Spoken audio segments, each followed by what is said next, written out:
Orasyon para hindi madaling maubos ang ulam sa handaan.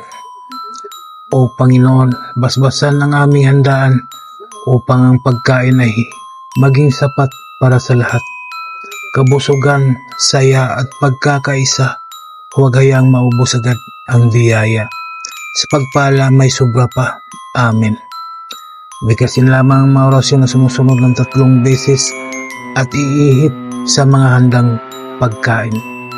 Sator Aripo Tinit Opera Rotas Isactum Elis Dimam Espirito Isactum Elis Dimam Espirito Isactum Elis Dimam Espirito. Amen. Gawin ito sa araw na may handaan upang hindi madali maubos ang ulam. Maraming salamat sa mga tao na naniniwala at tumangkilik sa mga binahagi kong kaalaman.